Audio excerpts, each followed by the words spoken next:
Hey, what's up, guys? In this video, I'm going to be talking about Widgetronics. Widgetronics is a cross-platform graphics, human-computer interaction graphics library I'm developing for use on any platform, from microcontroller devices to mobile to desktop to web. It can run on basically any Unix-based operating system, so you're talking Windows, Mac OS, or Linux, as well as embedded devices.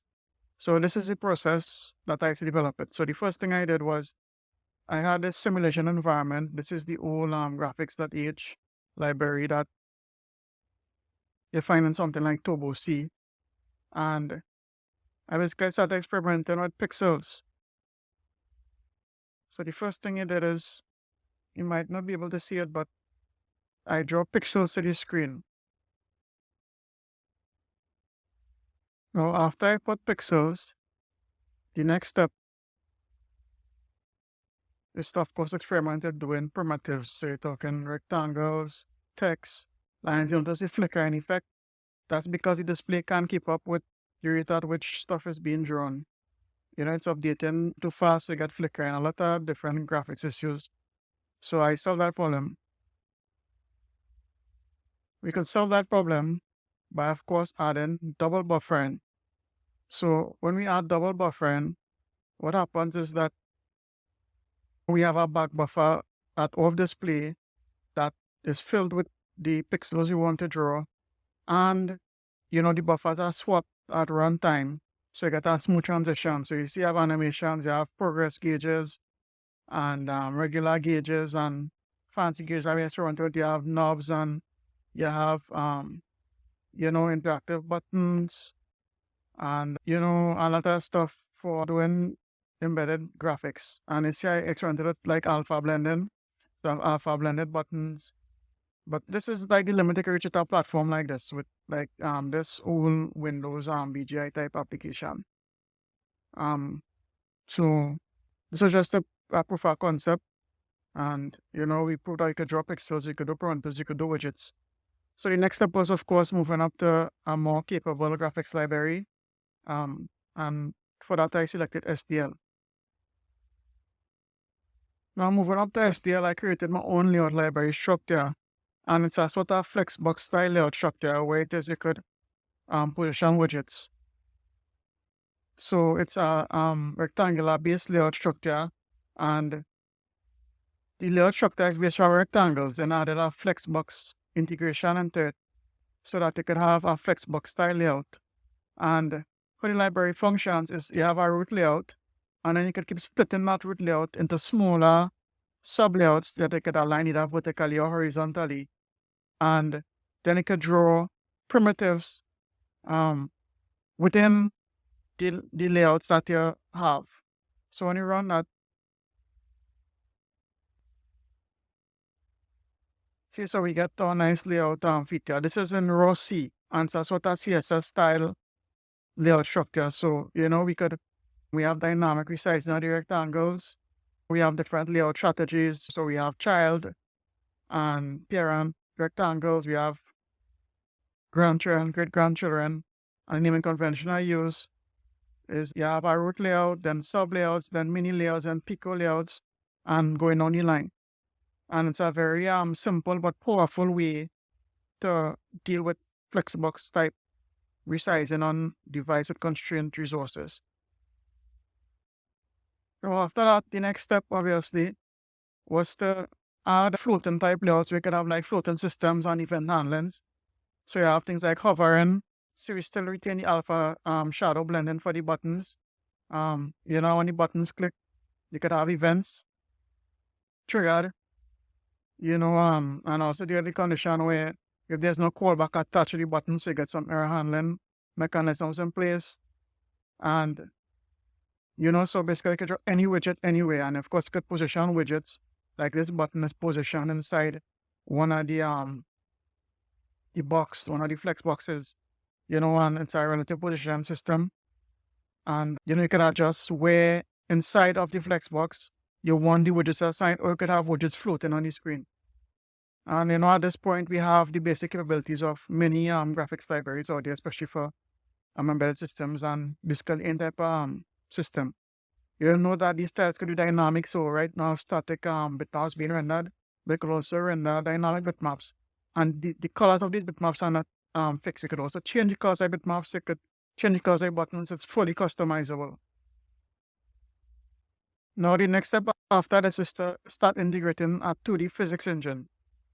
So this is basically a 2D physics engine. We have a rigid body, and that rigid body has different properties.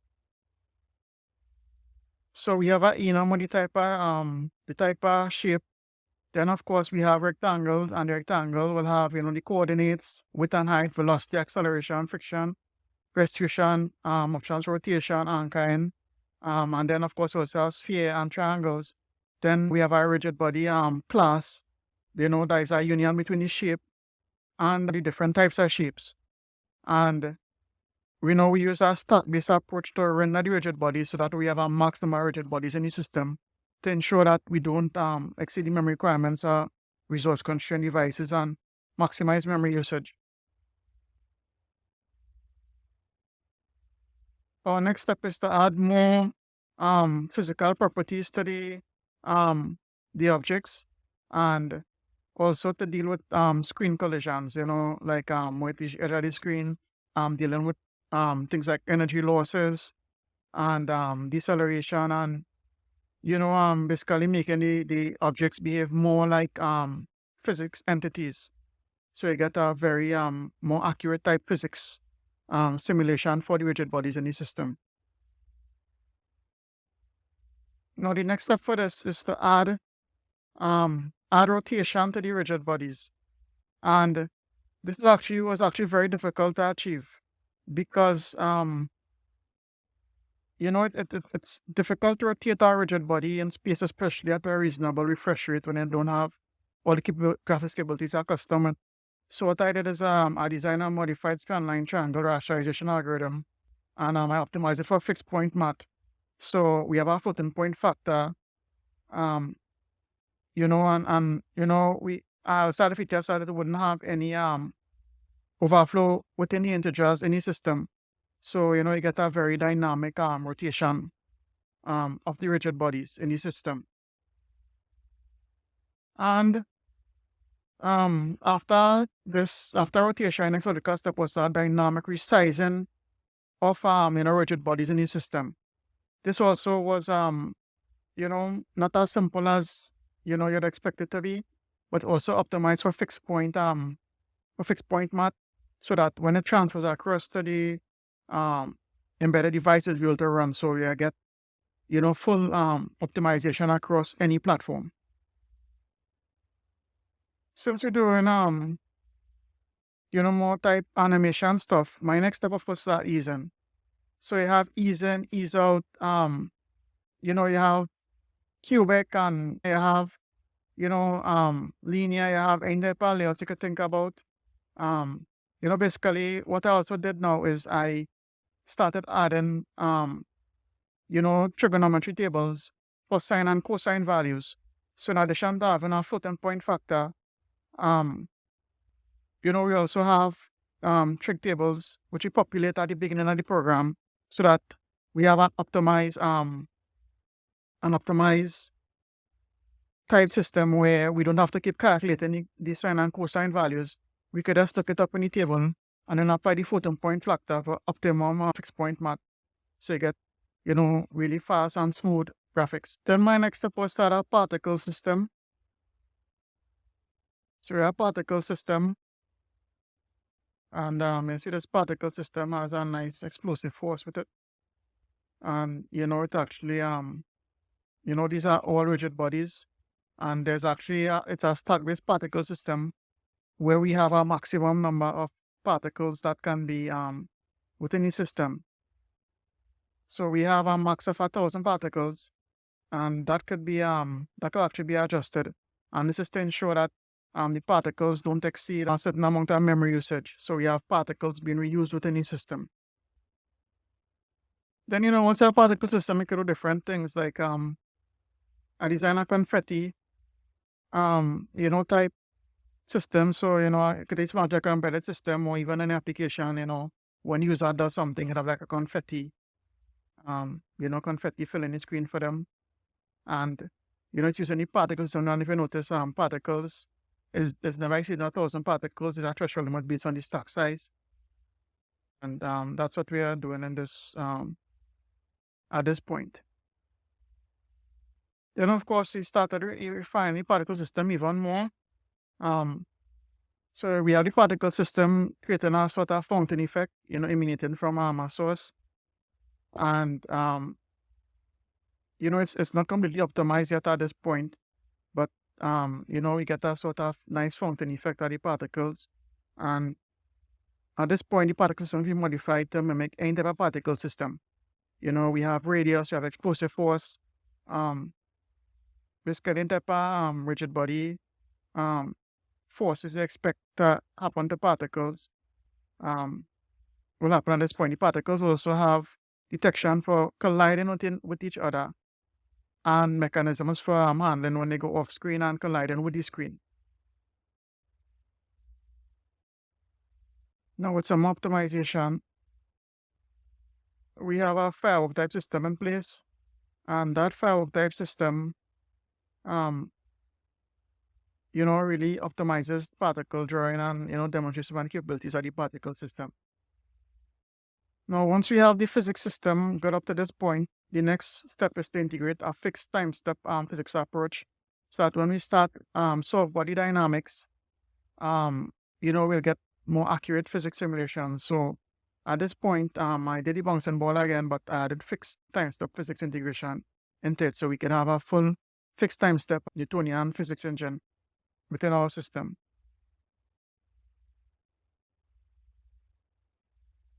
Then, of course, the next step was to implement more robust collision detection. So I applied the separating access theorem. So basically, if two convex objects not penetrating, there'll be access for which your projection objects will not overlap.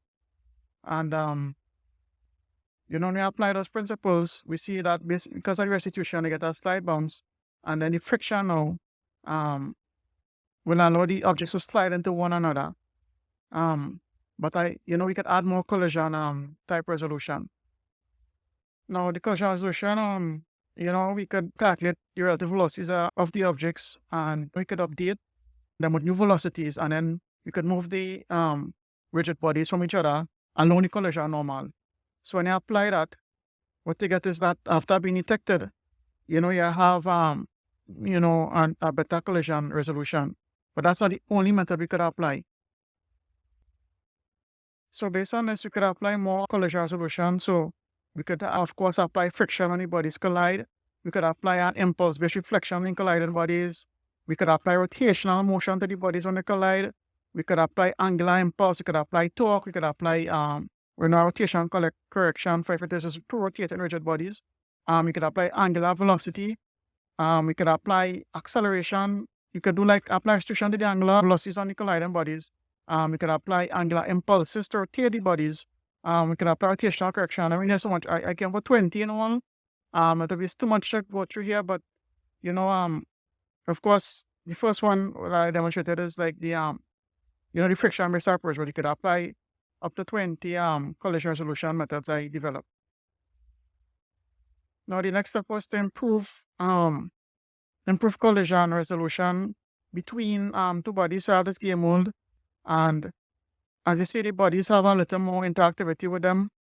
They have a bit more accurate interactive type thing going on with them. So the bodies can lose energy. We have offset velocity applied. We have acceleration, and the bodies behave more like real world entities. Now, so far the bodies have been moving along a straight path. What we want to do is we want to add them to move along like a spline. So I have a nice you could write a sine or cosine waves that you can have the rigid bodies moving along. At this point, the physics engine became a game engine, because once you start applying more and more physics properties, we could improve it to create a mini game engine. So I did this nice this, nice game engine type thing here. And I can move this guy along. Now, next step was to further refine the bodies, improving the real static gravity, adding things like terminal velocity, terminal acceleration. And I developed this character. Of course, I have a ground line constraints. But I developed this character, who could basically fly. So, he flies, he falls to the ground at terminal velocity, can move left and right, he can go off screen, and he's very interactive, a real physical entity. And I know at this point, we basically have a 2D game engine. So you could improve that more by adding sprites. So we have sprites. You could see the colliding detecting when we have collision detection going on. And yes, this is a sort of bounding box approach. But beyond this bounding boxes, these are actual real physical entities interacting with each other, real physics entities. And you could see the character has different properties that it exhibits based on its direction, whether it's moving up, it's going down, side on side. So at this point, we have a working 2D physics game engine taking place. So since the rigid body system is complete, we of course want to start adding some soft body dynamics. So the way we do soft body dynamics is with springs. So we have here 2 springs being simulated. And, the springs will gain and lose energy. Once we have the spring-based simulation, we can start to do some soft body dynamics. So one of the properties of soft bodies is elasticity. So we could modify, modify the spring system to give elasticity to the objects. So these are actually rigid bodies exhibiting elasticity.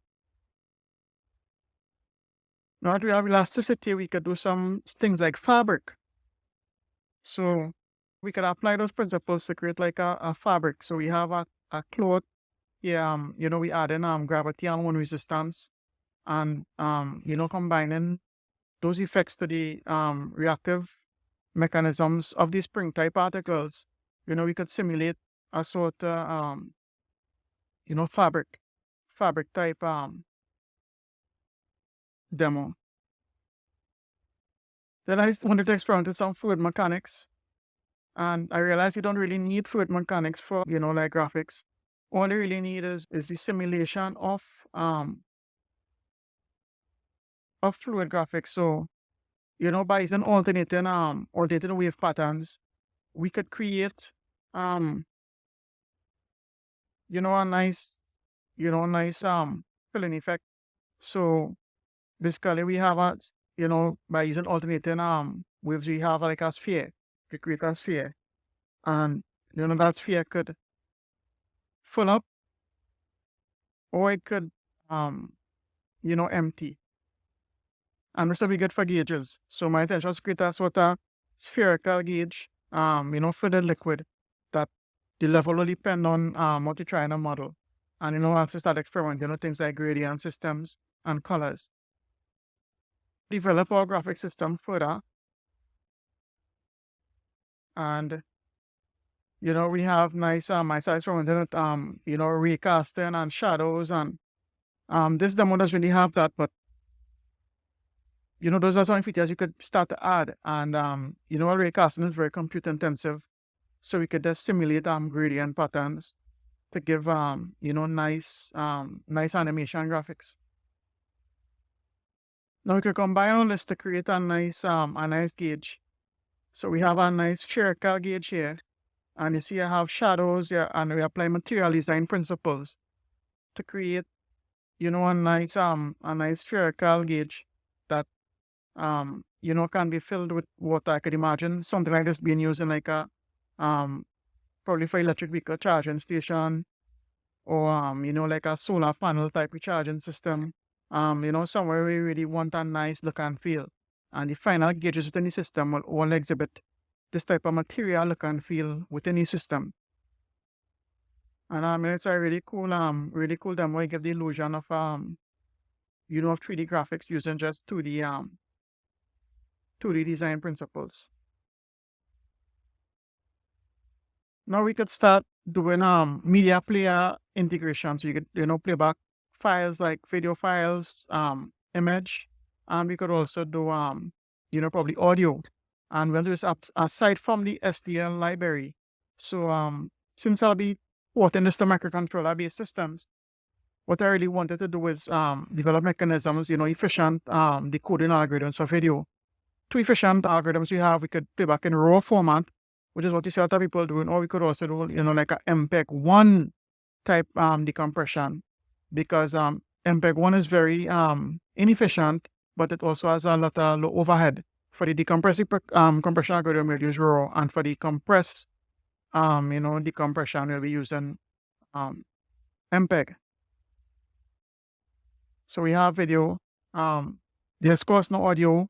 If you plan using this embedded system, what you could do is we have audio files separate from the video files to reduce the overhead of having do simultaneous video and audio decompression.